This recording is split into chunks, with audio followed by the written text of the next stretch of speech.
Fala pessoal, Eduardo Custódio, acabei de entrevistar um amigo aqui, cara, o Rogério, é Minotauro ou Minotouro, hein, irmão? O Minotouro, cara, porque os dois irmãos, eu sou fã dos dois, mas, cara, tem todo esporte tem seu ídolo, né? No direito eu tenho meus ídolos, eu tô recebendo aqui um cara que eu sou fã, que é o nosso querido doutor Rogério França, criminalista, seja bem-vindo, meu irmão. Boa tarde, Eduardo. Mais uma vez, obrigado pelo convite. É um prazer estar aqui com você. Não mexe comigo não, porque eu tenho um criminalista abençoado que já me salvou aí de umas irmãs aí atribuladas. Mas, assim, brincadeiras à parte, o cara é muito bom, faz parte da OAB aqui da Barra. Eu sou muito alegre, muito brincalhão. O doutor Rogério já me conhece há mais de 20 anos. Frequentamos a mesma igreja, Assembleia de Deus da Barra da Tijuca. É pastor, é advogado, né? E faz parte agora aqui da OAB da Barra, já há um tempo já, cuidando da parte de intolerância religiosa. Fala um pouquinho disso, doutor. Então, Eduardo, desde finalzinho de 2019 para 20, eu fui nomeado como presidente da Comissão da Diversidade Religiosa aqui da Barra e também conselheiro da OAB.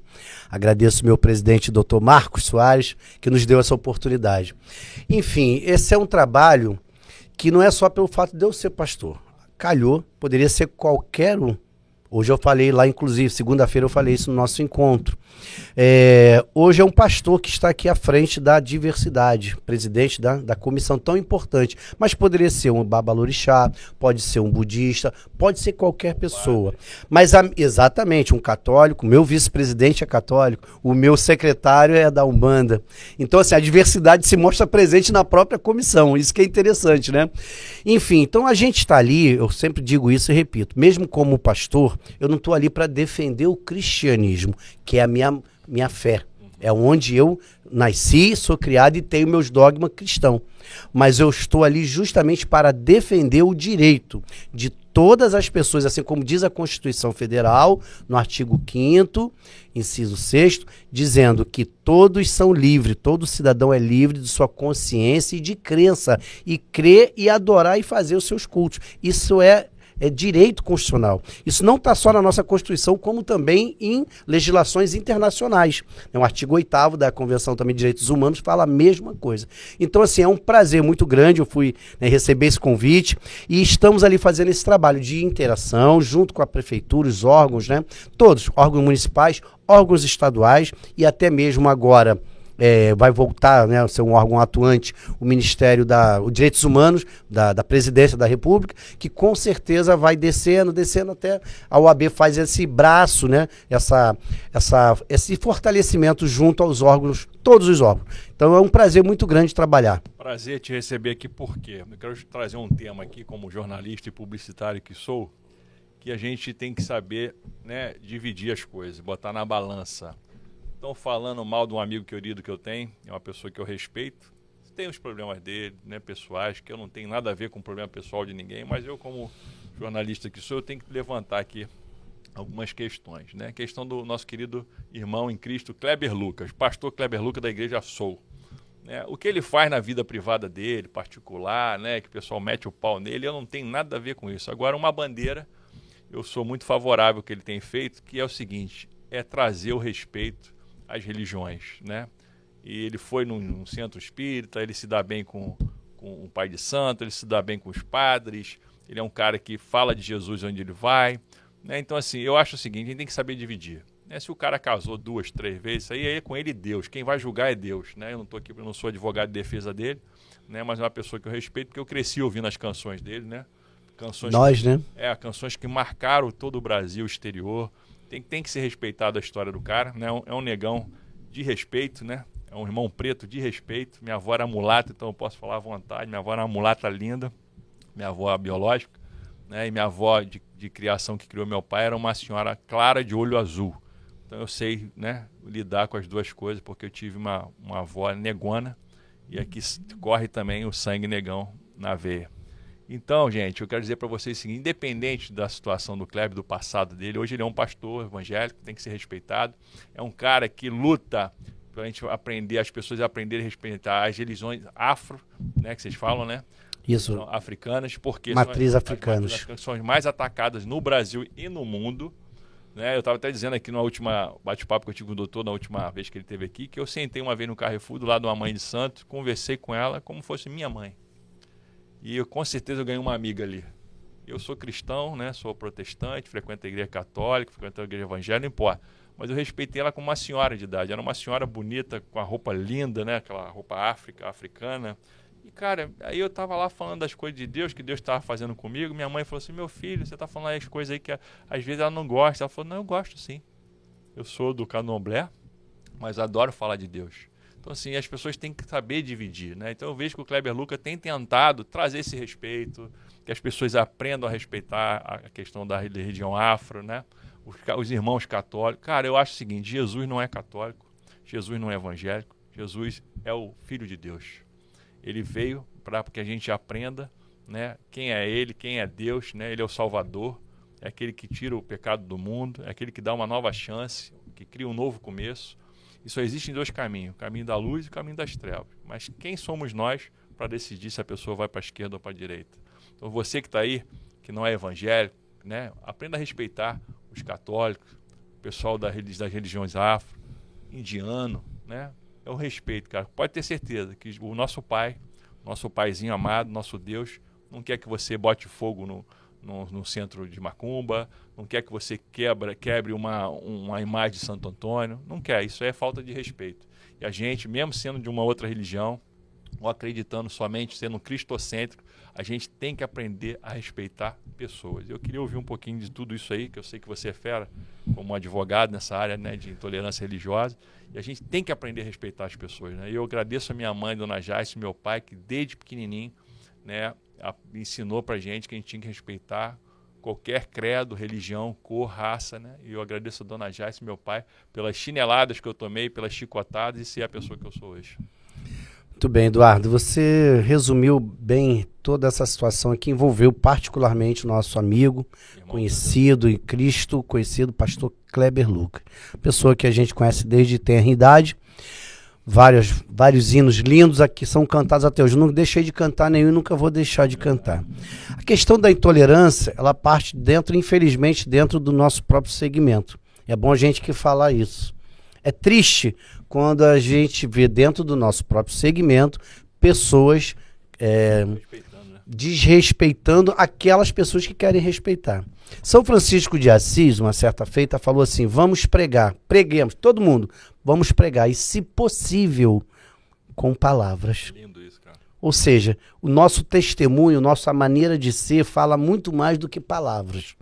Por isso que ações, gestos são maiores do que palavra. Palavra... Gentileza gera gentileza. Exatamente, na prática.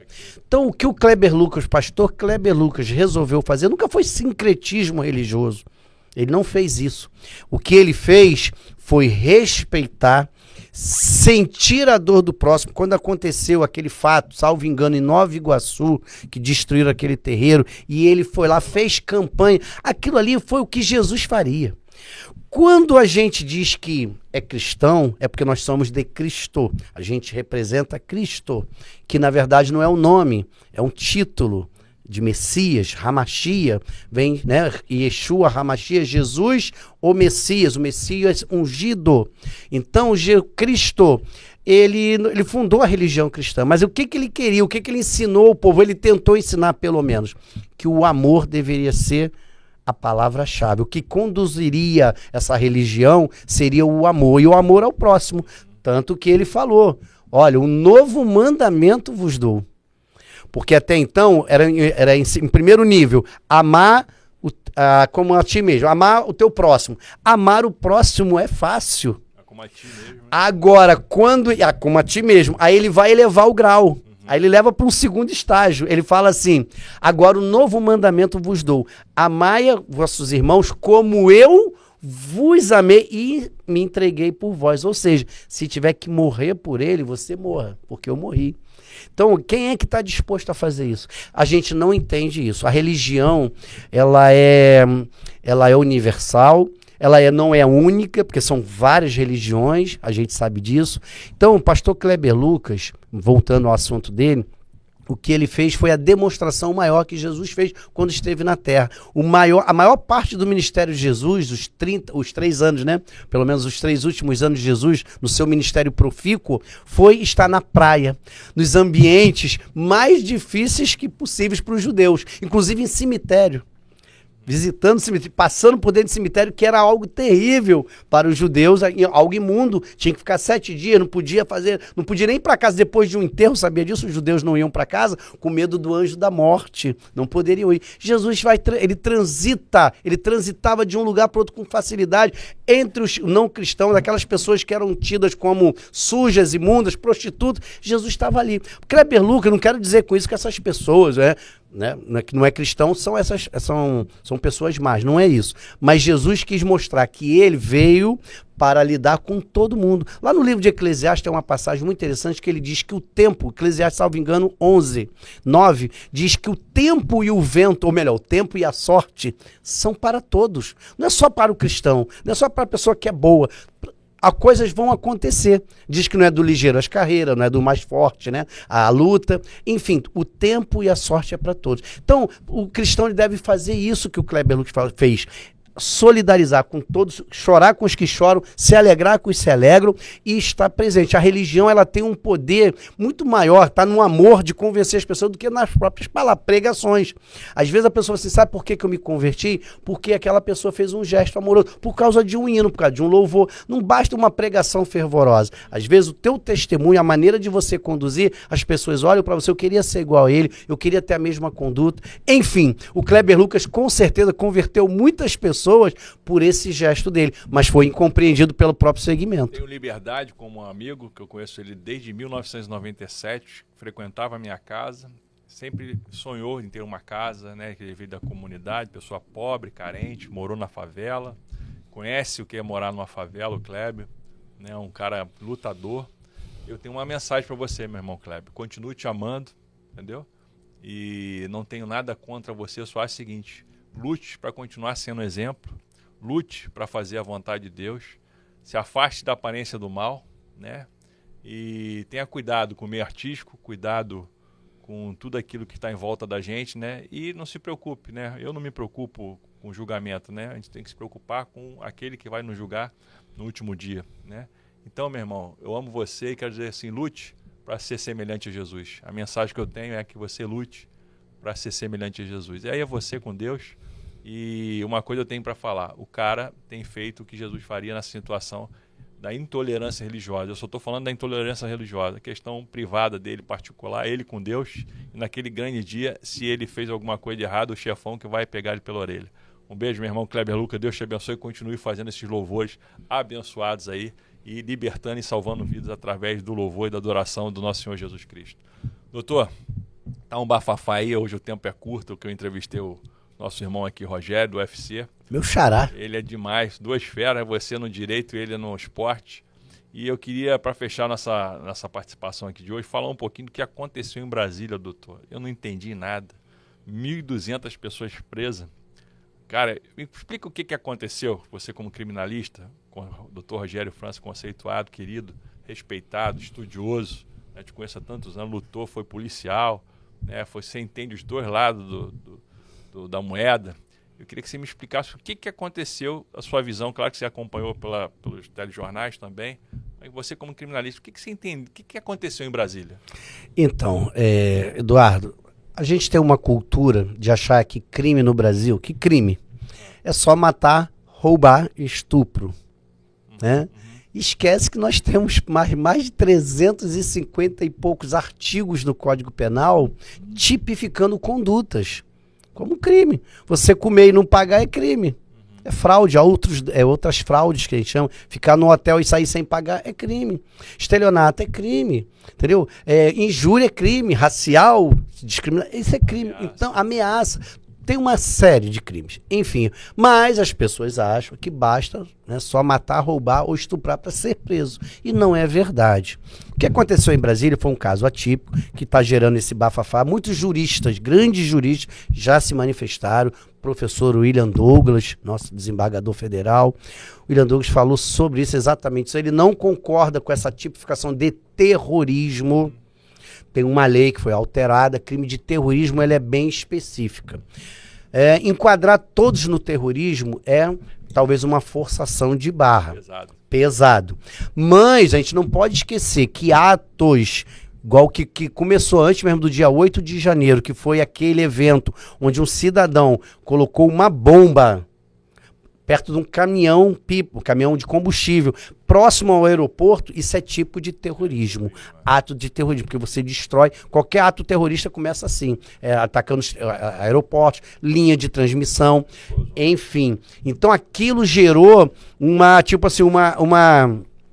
pega todo mundo no mesmo coisa, todo mundo que está aqui está com o mesmo espírito. Esse é o espírito da lei. O juiz que está sentado lá, ele não sabe. Então, o que aconteceu? Aquilo deflagrou num dia, logo depois, no dia 8, houve aquela depredação total aos órgãos públicos, inadmissível em qualquer situação, tanto A quanto B, esquerda, direita, não importa, tanto faz. Mas isso chamou atenção, esse fato que você falou, dessas 1.000 e tantas pessoas presas, muitas tiveram as suas conversões, foram convertidas em prisão preventiva, a maioria cautelar, e saíram crianças, velhos, por exemplo, essas pessoas todas foram liberadas. Mas o que a gente viu ali? Eu, pelo menos, pude perceber pelo telefone, né, a gente recebendo, as pessoas que estão lá clamando por direitos humanos. E essas pessoas que estavam lá dizendo que estavam sendo maltratadas são aquelas que ecoavam a voz do presidente da República dizendo assim, tá preso, tá pensando que aquilo lá é o quê? Tem que ir lá se ferrar mesmo. Ou seja, cadeia era feita para botar e para morrer lá. Só que ele esquece que amanhã ele poderia estar, e pode estar amanhã, um dos filhos dele pode estar, e qualquer um de nós, cidadãos, a gente pode achar que eu não vou fazer nada, mas um filho nosso pode cometer um erro, ou a gente mesmo amanhã pode cometer um erro e ir para dentro da cadeia. E nós vamos querer o quê? Direitos humanos. Então, direitos humanos não é para A, para B, é para os humanos. Então, pode ser o pior cidadão, pode ser o camarada que matou 300... É ruim imaginar assim, mas é a lei. Senão a gente viveria na época da barbárie. Então, a lei é feita para todos, em tese. Artigo da Constituição, a lei ela é feita para todos são iguais perante a lei. Isso não é uma verdade absoluta. Como não existe direitos absolutos, que eu já falei aqui em off com você. Então, assim, a gente está esperando, sem conhecer, sem ter acesso ao processo, o advogado, ele só estou dando uma opinião, eu não posso dar um parecer, porque a gente não conhece os meandros do processo, tá? Mas até onde a gente sabe, né, ou teve conhecimento, alguns atos ali foram atos terroristas. Esse, por exemplo, que eu acabei de citar, é um ato. Agora, não pode pegar um ato aqui e generalizar, porque cada conduta ela tem que ser tipificada. O Ministério Público... Investigação, né? Exatamente. A denúncia do MP, ela tem que ser específica, a data, dia, hora, logo, e o que aquela pessoa fez. Quais foram os atos para o juiz receber essa denúncia e processar, para que ele possa ter direito a se defender. Então, a pessoa não pode se defender de uma coisa que não sabe, de uma coisa genérica. Eu tô achando a OAB muito calada, por quê? Ela se manifestou nesse sentido de repudiar os ataques, mas ao mesmo tempo foram vários advogados, inclusive da OAB, não estou falando para advogar não, né? Aqui no grupo, desculpa falar isso, mas teve até um advogado que falou assim, ó, partindo Brasília, porque vai estar sobrando trabalho lá. Enquanto aqui falta, né? Nós somos mais aí de 1 milhão de advogados no Brasil, e claro que não todos não são criminalistas, mas assim, a grande maioria foi para lá, brincando, dizendo assim, ó, tá sobrando serviço lá. Mas a OAB foi como instituição a acompanhar, ver de perto o que estava acontecendo, para proteger, inclusive, os direitos, caso não tivesse. Mas o que foi visto lá, até onde a gente sabe, que estava tendo acesso a banheiro, água, então tinha gente fazendo selfie lá e fazendo transmissão. Um abraço pro senador Marcos Duval. Ah, legal. Porque o senador Marcos Duval, além de ter sido um policial, um cara muito treinado, ele foi o único político... Lá do Espírito Santo, senador do Espírito Santo. Lá na Polícia Federal, para ver como é que estava a situação. Não conheço a carreira dele a fundo como político, mas sei da carreira como policial e tal, né? Professor, aquela coisa do FBI lá de fora. Isso. Acompanhava ele há muitos anos lá nos Estados Unidos, né? Pelo Instagram, internet. Então, um cara que veio para o Brasil e estava tentando colocar a visão dele, uma visão mais global, mais internacional. E ele apareceu lá, e depois que ele apareceu lá, mudaram muitas coisas. A questão do respeito, né? E as pessoas foram liberadas logo após. Então, eu acho que além da OAB, cara, o Senado, a Câmara de Deputados Federais, cara, tem que estar mais atento a isso aí, né? Tinha criança, idoso, né? E, infelizmente, ou felizmente, eu acho que é mais felizmente, a gente tem que aprender a respeitar as autoridades. Por quê? Porque o Lula venceu para presidente da República por 2 milhões de votos, e a gente tem que respeitar porque foi o TSE, um órgão do governo, que fez todo o trâmite, né, checagem e tudo mais, e a gente, do outro lado, de direita, outros de esquerda. Quem é de direita não gostou, né? E imagina se de esquerda perdesse também não ia gostar. Então, cara, a gente tem que lutar pelas leis, seja pro lado do bem ou do mal. Às vezes, pro meu lado, é o lado do mal, mas pro lado do lá é o lado do bem. Então, assim, o que vale é o que está escrito e que foi assinado pelo ministro lá que liberou o cidadão para ser candidato, e temos que respeitar, porque hoje ele é um presidente da Constituição, constituído ali, né, pelo voto, e temos que respeitar, né? Aí você fala assim, você gosta do Lula? Votei nele nas eleições passadas, hoje eu não votaria. Sim. Eu sou mais conservador, mas eu vou respeitar ele como meu presidente. E difícil? Né? Um cara que foi condenado em várias instâncias e depois, na última canetada, liberaram ele. Beleza, mas foi liberado por quem? Por um ministro que é, né, a justiça, então a gente tem que respeitar a justiça. Sendo ela, para minha opinião, do mal ou do bem, eu tenho que respeitar. Então você que está em casa aí, aprenda a respeitar. E quem vai resolver isso no final é Papai do Céu. Né? Hoje ele é nosso presidente, está viajando aí, o mundo aí, né? E tomara que faça um bom governo. E daqui a 4 anos a gente vai poder escolher quem vai estar lá novamente.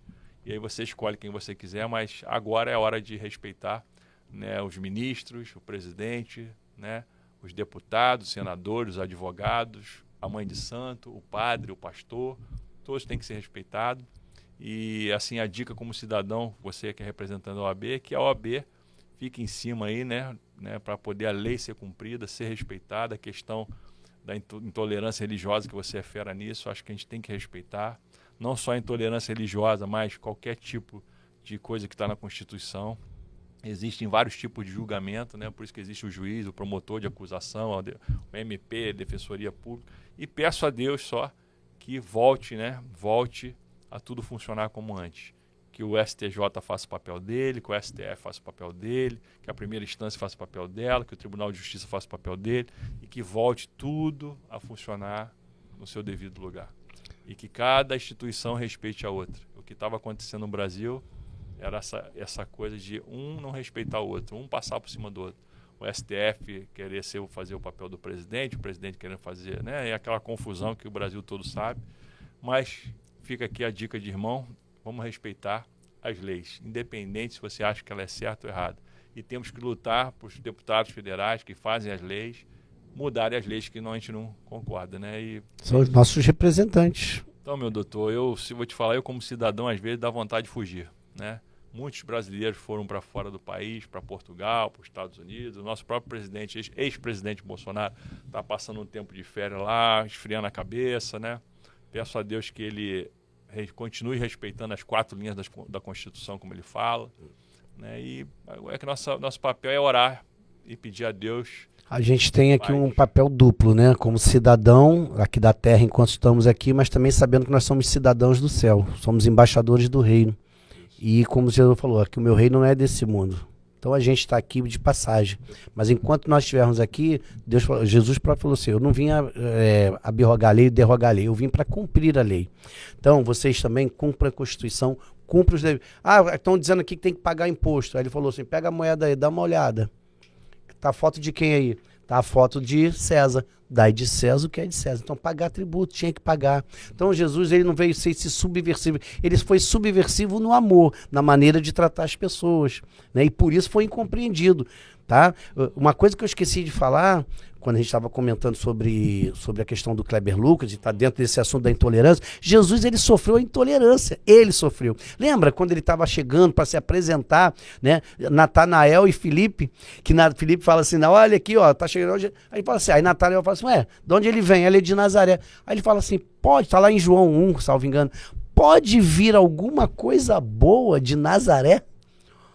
Camarada, Nazaré era uma cidade pobre, uma cidade, sabe, vamos dizer assim, sabe, se eu fosse aqui hoje, não era Zona Sul, não era Copacabana, talvez fosse, uma cidadezinha dessa lá do interior, não querer nem assim, né, mas era assim, pode vir alguma coisa boa de Belfort Roxo, pode vir alguém, pode vir de Nova Iguaçu, pode vir alguma coisa lá de Pará, pode, então pode. Jesus sofreu esse preconceito, então, ele mesmo, sabe, sofreu e passou por isso. Então, o que nós devemos, e a lei vem para isso, é muito importante a gente falar isso, inclusive acabou de sair agora uma nova lei alterando e colocando o crime de intolerância religiosa tá? Como um crime também de racismo, ela igualou. Então não é mais ela já não é mais imprescritível. Ou seja, ela agora se torna imprescritível, desculpa. Então ela, né, é uma lei agora inafiançável, não. Inafiançável. E a lei agora, antes a pena era de 1 a 3 anos, a lei agora passei de 2 a 5, a pena mínima agora já é de 2 anos.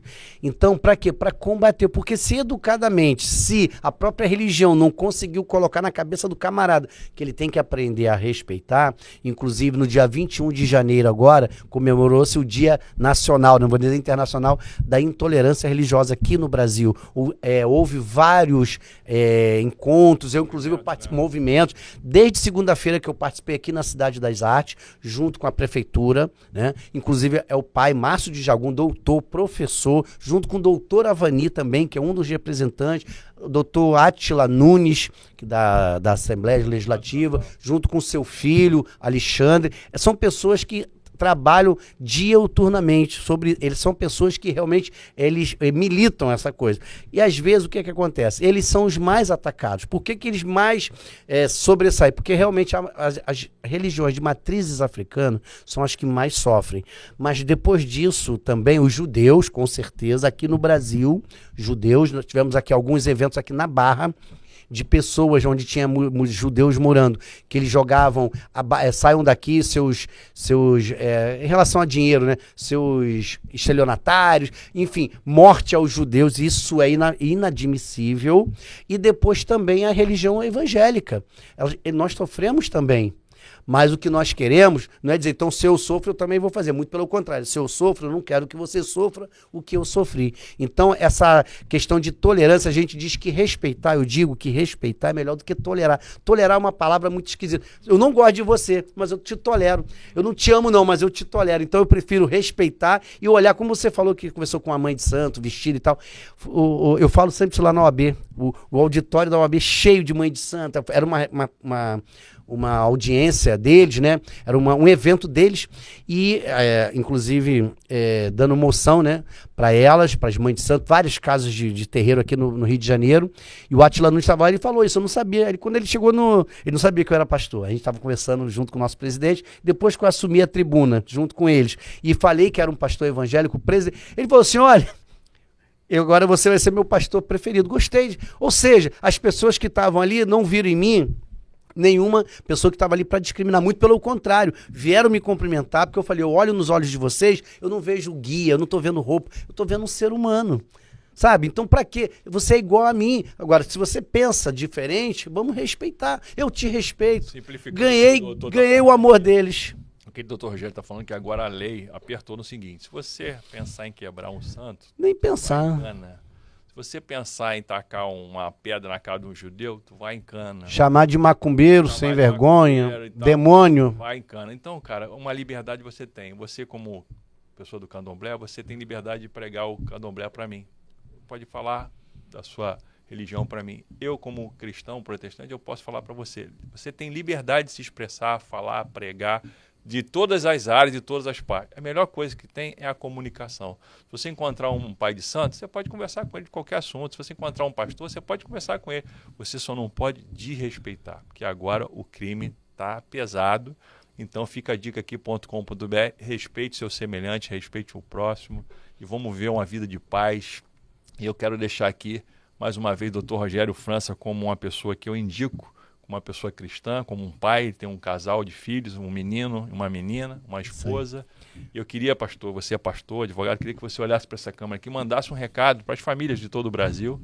Você como pai, né, de um casal, você tem um casal de filhos já adultos, você tem uma esposa, você é um pastor, você faz parte da OAB, você tem uma história no direito, uma história, né, evangelística, de como evangélico, no evangelho. Eu queria que você deixasse um recado para a gente poder finalizar esse dia, porque acho que o mundo está muito difícil, cara. E aí você fica à vontade para mandar um alô para a galera aí. Obrigado, Eduardo.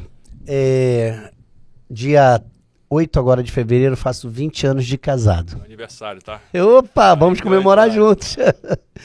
Então, o que eu vou dizer, sempre digo na igreja em relação a casamento. Casamento não é uma coisa fácil. Não é fácil. O primeiro casamento foi feito pelo próprio Deus. A instituição casamento foi Deus quem criou. Só tinha Adão e Eva, não tinha sogro, não tinha sogra, não tinha cunhado, e mesmo assim teve briga, teve problema. O primeiro casal formado, uma família formada, o filho matou o irmão, né? Um próprio irmão matou o outro. Essa foi a primeira família. Sabe o que eu aprendo com isso? Nenhuma família é perfeita. Mas depois disso, Deus ele veio dizendo, olha só, vocês são responsáveis pelos atos. Ame cada um, ame sua família, ame sua esposa, ame seus filhos. Porque o que falta hoje é o amor. Essa é a realidade. Pessoas casam por interesse, pessoas casam sem ter maturidade. Depois, no primeiro problema que vem, acontece como Adão fez com Eva. Quando foi cobrado, ao invés dele, como homem, dizer, Senhor, fui eu que errei. Não, ele diz assim, foi a mulher que tu me deste. Vamos parar de colocar a culpa uns nos outros, assumirmos as nossas culpas e sermos responsáveis pelos nossos atos. Dizendo assim, olha, eu errei, mas você me perdoa? Sua esposa vai te perdoar. Meu filho, no passado o papai fez isso, mas o papai hoje é um homem regenerado. O papai hoje é um exemplo para vocês. Eu não quero que vocês passem o que eu passei. Estou falando isso para pais que são ex-presidiários, pessoas que viveram uma vida dissoluta, mas que hoje resolveram voltar, inclusive, para sua família. Tá? Então, drogas na família, problemas financeiros, não deixe nada disso te envolver e te influenciar. Peça primeiramente a Deus, né? Como cristão, eu vou pedir sempre que Deus esteja no meio do meu casamento, como eu te disse para vocês agora, não teve um dia, nesses 20 anos, Eduardo, que eu tivesse só paz, amor, felicidade, não. Muitos problemas, até hoje tem. Mas o que a gente tem também é essa sabedoria, né? Esse amadurecimento de entender que nós, como pessoas, erramos. Então, o próximo também pode errar, nossos filhos podem errar, as nossas mulheres podem errar, mas vamos perdoar, vamos trazer cada um para a conversa, parar um pouco o celular, deixar um pouco essa mídia influenciar na cabeça das crianças. Claro que hoje não tem jeito, é uma coisa que está enraizada, mas que você tenha no meio da sua família, no meio da sua casa, do seu relacionamento, Deus como centro de tudo. Trazendo Deus, trazendo o amor, o diálogo, para que você possa vencer a cada dia os obstáculos da vida. Quero agradecer a Deus por você que está me assistindo esse podcast aqui. Quero te pedir perdão, porque eu não sou perfeito, mas tento trazer pessoas boas aqui para poder aprender também. Quero agradecer a Deus por meu doutor Rogério França, sempre que chamo você está aqui, minha gratidão. Obrigado, meu irmão. Por ser um conselheiro, né, um amigo, porque esse mundo é difícil e a gente precisa de ter amigos e conselheiros. Eduardo Custódio, até o próximo podcast. Muito obrigado, Deus abençoe sua casa e sua família. Um abraço. Abraço.